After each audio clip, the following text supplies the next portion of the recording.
नाज़रीन आदाब, खबरनामे के साथ मैं हूं हिना जुबैर। चलिए शुरुआत करेंगे इस वक्त की बेहद अहम खबर के साथ। पंजाब असेंबली में शहरियत कानून के खिलाफ करारदाद मंजूर कर ली गई है। करारदाद में मुतनाज़ कानून को आइन के खिलाफ करार देते हुए मरकजी हुकूमत से मुतनाज़ कानून को वापस लेने का मुतालबा किया गया है। इससे पहले केरल असेंबली में भी शहरियत कानून के खिलाफ करारदाद मंजूर हो चुकी है। केरल हुकूमत ने सुप्रीम कोर्ट में शहरियत कानून को चैलेंज भी किया है।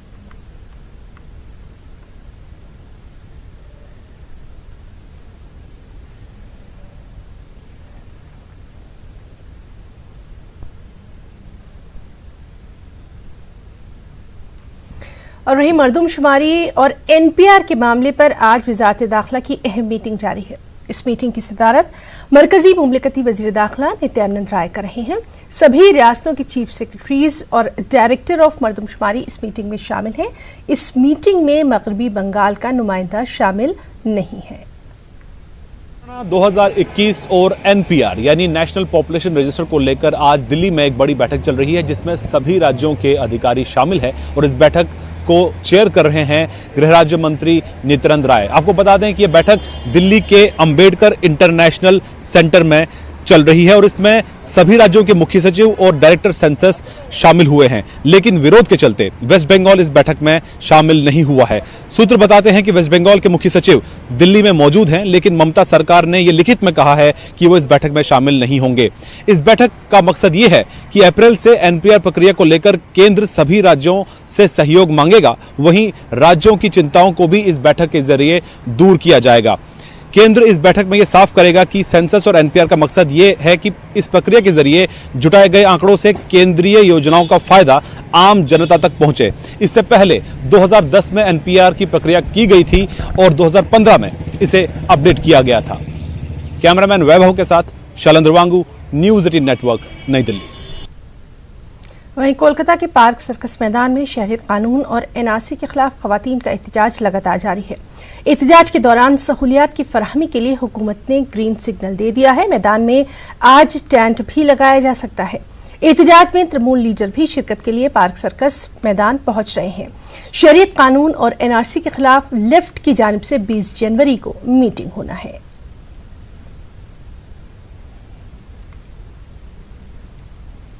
भीम आर्मी चीफ चंद्रशेखर आजाद ने दिल्ली के तुगलकाबाद में वाक़ एक मंदिर का दौरा किया और कहा कि वो जामा मस्जिद भी जरूर जाएंगे। शाहीन बाग, जामिया और मुल्क की जिन रियासतों में एहतजाजी मुहिम जारी है वो वहां जाएंगे। चंद्रशेखर का यह भी कहना है कि मरकजी हुकूमत की गलत पॉलिसियों का आइन और कानून के दायरे में रहकर वो एहतजाज भी करेंगे। अभी हम गुरु रविदास मंदिर है तुगलकाबाद, ऐतिहासिक मंदिर है। इसका एक डेमोलेशन हुआ था, उसके खिलाफ बड़ा प्रोटेस्ट हुआ था, जिसमें मैं जेल भी गया। 92 लोगों ने जेल काटी, पूरे देश में इसका विरोध हुआ। उसमें भी हम जीत चुके हैं। अब भगवान वाल्मीकि मंदिर हम पंचकुला जाएंगे, वो हमारा धार्मिक स्थल है। उसके बाद बंगला साहिब गुरुद्वारा चर्च जो है उसके बराबर में, फिर जमा मस्जिद जो 1 बजे का हमारा प्रोग्राम है। तो वहां जाने का उद्देश्य यही है कि हम सब लोगों को बता सके कि एनआरसी सीए के को ये जो कानून है इसका वास्तविक क्या है स्वरूप। जैसे प्रधानमंत्री कह रहे हैं मैं 1000 रैली करूंगा, मैं ये कह रहा हूं हमें 1500 रैली करनी पड़ी लोगों को जगाने के लिए तो हम करेंगे, लेकिन जो ये काले कानून पारित करके हमारे पर थोपे जा रहे हैं ये लोकतंत्र में नहीं होते। तो हम इनका विरोध करेंगे और संवैधानिक विरोध हमारा जारी रहेगा। मैंने बताया कोर्ट के आने के बाद ही बताया कल ही कि वो भड़काऊ भाषण इस देश की संविधान की प्रस्तावना थी। अगर इस देश में संविधान को पढ़ना, संविधान की बात करना, संविधान की प्रस्तावना को पढ़ना भड़काऊ भाषण है तो मैं उसे पढ़ूंगा और तब तक पढ़ूंगा क्योंकि ये देश उस संविधान से चलता है। इस देश को तोड़ना भड़काऊ भाषण है, इस देश को जोड़ना तो भड़काऊ भाषण नहीं है। हम इस देश को जोड़ रहे हैं और ये देश की यही एक सबसे बड़ी तारीफ है पूरी दुनिया में कि विभिन्न जाति धर्म के लोग बड़े प्यार से एक दूसरे के सहयोग से यहाँ रहते हैं। ये जो बंटवारे की रणनीति लागू की जा रही है सिर्फ अपनी राजनीतिक रोटियां सेकने के लिए, ये नहीं होने दिया जाएगा। माननीय न्यायालय का हम लोग जो है सम्मान करते हैं। उम्मीद है हम उसके खिलाफ उसको चैलेंज कर रहे हैं उन कंडीशनों को, और न्यायालय हमें जो है इसमें रिलीफ देगा। हम अपने लोगों के साथ जो शाहीन बाग में प्रोटेस्ट चल रहा है, हमारी बहनें वहाँ बैठी हुई हैं या जामिया में चल रहा है, जहाँ भी हमारे लोग बैठे हुए हैं परेशान हैं, उनसे जाके बात करेंगे। बेंगलुरु में पुलिस ने social democratic party of India से जुड़े 6 लोगों को गिरफ्तार किया। इन लोगों पर इल्जाम है कि ये लोग बीजेपी और आरएसएस के हामियों पर हमले में मुलविस थे, जो कि 22 दिसंबर को शहरियत कानून के हक में रैली में शामिल थे।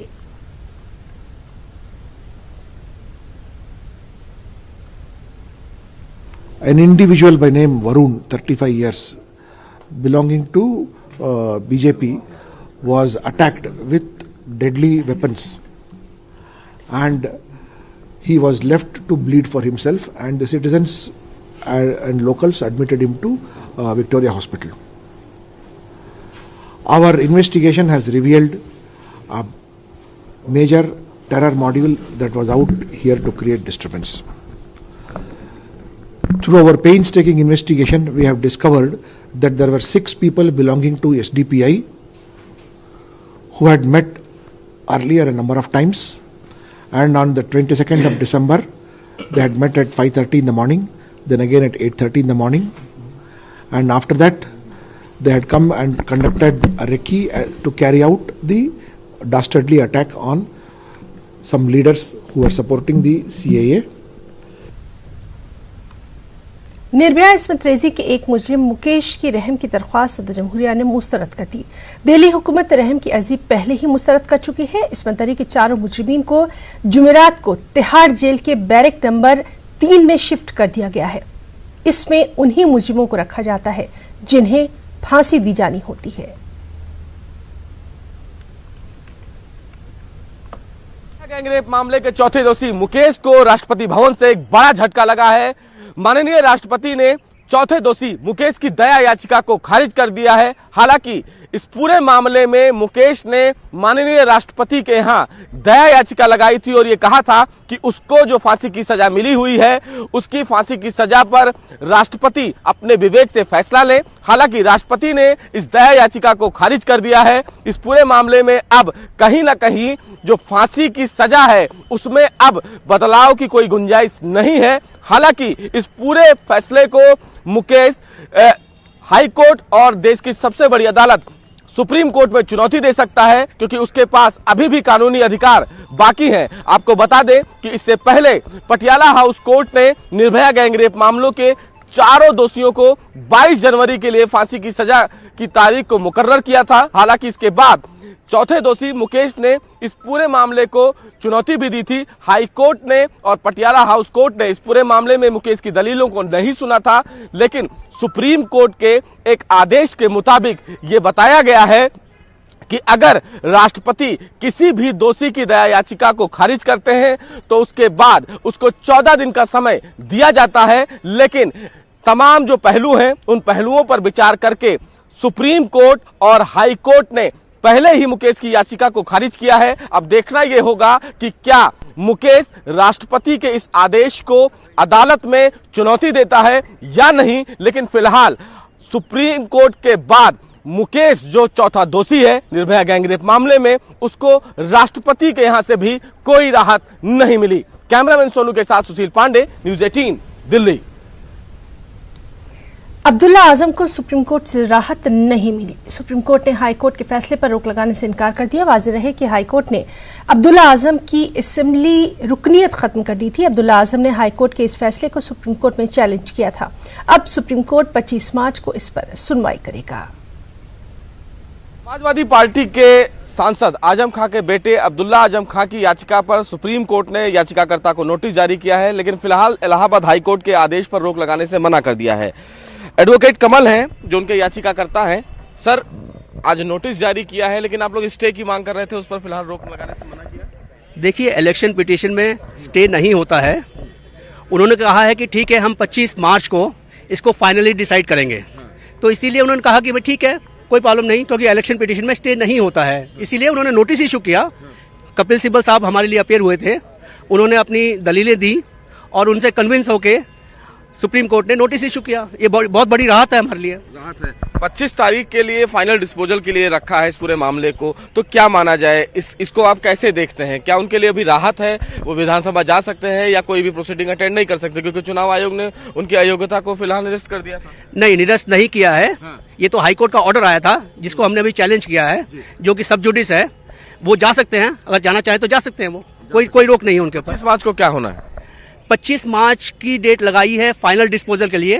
देखते हैं सामने वाला क्या काउंटर फाइल करता है, फिर हम रिजॉइंडर फाइल करेंगे, उसके बाद बहस होगी। हम चाहते हैं मामला जल्दी से जल्दी निपटे। तो फिलहाल इस पूरे मामले में सुप्रीम कोर्ट ने जो याचिकाकर्ता हैं उनको नोटिस जारी किया है। 25 मार्च के लिए अगली तारीख मुकर्रर की है। देखना इस मामले में दिलचस्प ये होगा कि 25 मार्च को जब इस पूरे मामले में जो याचिकाकर्ता हैं वो सुप्रीम कोर्ट में अपना जवाब दाखिल करते हैं तो इनकी तरफ से क्या कुछ बहस की जाती है। लेकिन फिलहाल सुप्रीम कोर्ट ने इस पूरे मामले में अब्दुल्ला आजम खां की जो याचिका है उस पर याचिकाकर्ता को नोटिस जरूर जारी कर दिया है। कैमरामैन सोनू के साथ सुशील पांडे, न्यूज़ 18 दिल्ली। महाराष्ट्र के गढ़चिरौली में पुलिस की जानिब से एक मुहिम शुरू की गई है। नक्सल मुतासरा इलाकों में रहने वाले लोगों को घर घर जाकर कास्ट सर्टिफिकेट तकसीम किए जा रहे हैं। प्रगति स्कीम के तहत सर्टिफिकेट की तकसीम हो रही है। पुलिस का कहना है कि नक्सलियों का खतरा और सड़क की हालत खराब होने की वजह से इन लोगों को काफी दिक्कतें पेश आ रही थीं। सर्टिफिकेट न होने की वजह से ये लोग हुकूमत की स्कीमों से ही महरूम रह जाते थे। प्रोजेक्ट प्रगति के अंतर्गत बेसिकली हम जो ट्राइबल्स हैं उनको उनका आइडेंटिफिकेशन का जो मेजर इंपॉर्टेंट डॉक्यूमेंट है कास्ट सर्टिफिकेट वो देने का प्रयास कर रहे हैं, क्योंकि नक्सल मूवमेंट में बेसिकली जब भी ये मूवमेंट जब शुरू हुई थी तब भी वन हक व फॉरेस्ट राइट्स को लेकर शुरू हुई थी। और फॉरेस्ट राइट्स अगर मिलने हैं वेदर इंडिविजुअल फॉरेस्ट राइट्स या कम्युनिटी फॉरेस्ट राइट्स के लिए तो बेसिकली कास्ट सर्टिफिकेट बहुत ज़रूरी है।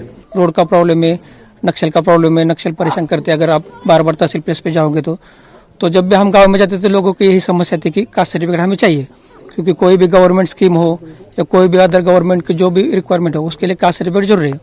तो उसके वजह से हमने प्रोजेक्ट प्रगति करके इस साल स्टार्ट किया था। अभी अच्छा लग रहा है सर। दिक्कत आई थी, मैं इस 12वीं पढ़ के निकली, जब पास हुई थी तो कास्ट सर्टिफिकेट नहीं था मेरे पास, तो मैंने फॉर्म डाली तो अभी कास्ट सर्टिफिकेट आया है, इसलिए मैं अगले पढ़ाई करने के लिए अभी फॉर्म भरूंगी। पहले का दिक्कत वही कागजात में दिक्कत पड़ता था। गरीब आदमी को कागजात के लिए जाओ तो नहीं ये कागजात लाओ वो कागजात लाओ, इनमें क्या गरीब आदमी को थोड़ा जोड़ने के लिए कागजात किसी के तहत तो वो जोड़ लेते। बनारस में बीएचयू के वाइस चांसलर के इस्तीफे की मांग वाले 2 बैनर लगे हैं। शहर के अलग अलग मुकामात में ये बैनर चस्पा किए गए हैं। बैनर में बीएचयू के वाइस चांसलर को हिंदी मुखालिफ करार दे दिया गया है। दरअसल गुज़िश्ता दिनों एक इंटरव्यू के दौरान हिंदी बोलने पर वाइस चांसलर ने एक उम्मीदवार को इंटरव्यू से ही बाहर कर दिया था और इसी मामले पर हंगामा जारी है और वाइस चांसलर के इस्तीफे की मांग की जा रही है।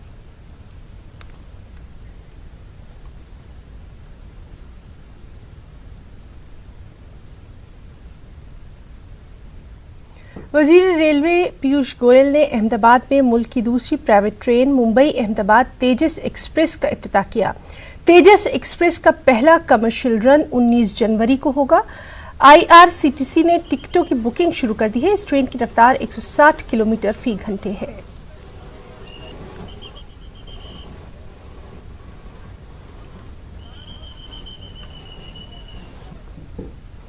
श्रीनगर जम्मू कौमी शाहराह बंद रहने से फिजाई खिदमात बेहद महंगी हो गई हैं।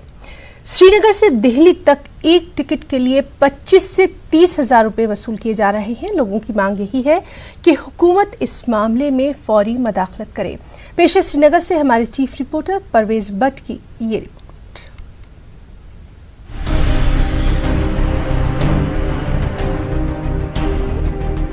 भारी बर्फबारी की वजह से श्रीनगर जम्मू कौमी शाहराह मुसलसल बंद है। कश्मीर में सैकड़ों सयाह व दीगर लोग दरमांदा हो गए हैं। ऐसे में दरमांदा अफराद के पास अगरचे हवाई सर्विस एक मुतबादिल है, ताहम इसका किराया इस कदर ज्यादा है जिसका अंदाजा भी नहीं लगाया जा सकता। फजाई किराया में अब बेतहाशा इजाफा हुआ है। श्रीनगर से दिल्ली तक फी टिकट 25 से 30 हजार रुपए लिए जा रहे हैं। ऐसे में फजाई खदमात से मुस्तफीद होना आम आदमी के बस से बाहर हो गया है। सयाहती सनत पर भी इसके मनफी असरात मुरतब हो रहे हैं। अगर 2 दिन के बाद की टिकट करें श्रीनगर से दिल्ली जाने का कम से कम 25 हजार फेयर है। ये तो पता नहीं, हमें भी खुद पता नहीं चलता कैसे क्या हो रहा है। ये खुद एयरलाइंस एकदम बढ़ा देती है, जबकि हम लोग तो कमीशन पे थोड़ा काम होता है। 50-60 रुपये टिकट का बनता ही बनता है, चाहे वो 3 हजार में मिल जाए, चाहे 25 हजार, चाहे 50 हजार में मिल जाए, बस यही 50 रुपये हमको मिलता है। आगे का हमें पूरा पता ही नहीं है क्या सिस्टम है ये, क्योंकि इस वजह से हमारा टूरिज्म भी खत्म हो रहा है। कोई टूरिस्ट मानता ही नहीं आज की डेट में आने को। जब उसका एयर फेयर 25 हजार मिलता है, अगर 2-4 बंदे वो हों 1 लाख रुपए के 4 टिकट उसको आ जाते हैं, आने जाने के उसके 2 लाख रुपए लगते हैं। सर कौन आएगा? इससे बेहतर है कि वो स्विट्जरलैंड जाए, कहीं और जाए, मनाली जाए। खाली कश्मीर का इशू है, यही यहाँ पे ज़्यादा महंगा। टीआरसी श्रीनगर के वाहिद टिकटिंग सेंटर पर इंटरनेट पर पाबंदी के बाद काफी कम लोग नजर आ रहे हैं। अब जो लोग यहाँ टिकट बुक करने पहुँचते भी थे, वो भी मायूस होकर वापस लौट रहे हैं। मरीज या किसी जरूरी काम के लिए बैरून वादी जाने वाले अफराद भी बेबस नजर आ रहे हैं। मकामी लोगों की मांग है कि हुकूमत इस सिलसिले में मुदाखलत करे। काबिल जिक्र है कि हर साल ऐसी सूरत हाल में हवाई सर्विस के किराया में इसी तरह बेतहाशा इजाफा होता है। हमेशा ऐसा ही होता है, जब भी यहाँ पे रोड बंद होता है तो यहाँ पे आसमान को टिकटें छोड़ लेती है। खासकर एयरलाइंस वाली ये तो ज़्यादा ही लूट मचा लेते हैं, काफ़ी ज़्यादा रेट बढ़ गए इनमें। और अगर अगले महीने की बात करें तो अगले महीने भी ये रेट ज़्यादा ले रहे हैं, काफ़ी ज़्यादा ले रहे हैं। गवर्नमेंट इसके लिए कुछ नहीं करती है। कम से कम इसमें मतलब गवर्नमेंट को देखना चाहिए, अगर रास्ता बंद है तो रेट जेन्युइन होने चाहिए। लोगों को हर तरफ से यहाँ पे लूटा जा रहा है। एक गरीब बेचारा जो जाना चाहता, कोई बीमार है, कोई कुछ है, तो वो कैसे कर सकता है मैनेज? उनके लिए प्रॉब्लम है, हमारे लिए ऑलरेडी प्रॉब्लम है। तो हमने भी मतलब इसीलिए मतलब आए थे यहाँ पे, हमने सोचा चला यहाँ पे अगर टिकट सस्ते में मिलेगी, हम टिकट पहले से काट 15 दिन पहले ही काट के रखेंगे। तो यहाँ पे तो टिकट का मतलब रेट ही बहुत ज़्यादा है, तो हमने सोचा फिर देखेंगे तब तक क्या करेंगे। हमने भी टिकट नहीं काटी है। फिर जितना अपना इंसान को ताकत होता है उस हिसाब से चलेंगे। यही बस यही हमारी रिक्वेस्ट है कि गवर्नमेंट से इसमें कुछ मतलब प्रचार करे, इसमें कुछ कम करे तो आम इंसान के लिए भी ठीक रहेगा। ऐसा नहीं है कि सिर्फ शाहरा के बंद होने पर फजाई किराया में इजाफा होता है। आम दिनों में भी अब कश्मीर का सफर सिंगापुर के सफर से महंगा हो गया है। अगरचे कई मर्तबा इस मसले को मुतलकीन की नोटिस में लाया गया है, मगर किराए को एतदाल पर रखने के लिए कुछ खास नहीं किया गया। न्यूज़ 18 के लिए परवेज भट्ट की रिपोर्ट।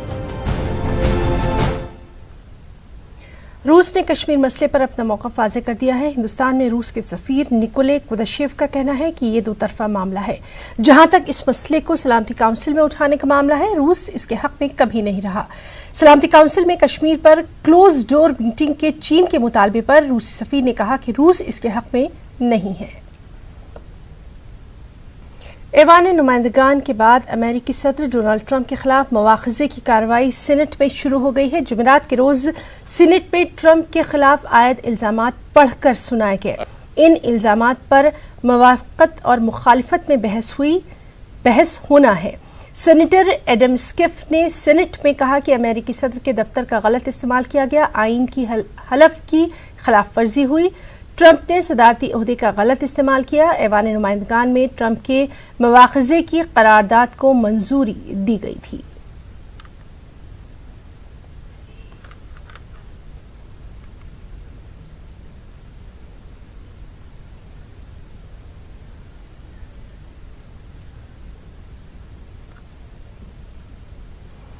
एक और अहम खबर, सानिया मिर्जा और नादिया किचेनिक की जोड़ी होबार्ट इंटरनेशनल टेनिस टूर्नामेंट के डबल्स के फाइनल में जा पहुंची है। सेमीफाइनल में सानिया नादिया की जोड़ी ने तमारा जिदानिस्किक और मेरी बोस्कोवा की जोड़ी को 7-6, 6-2 से शिकस्त दी थी।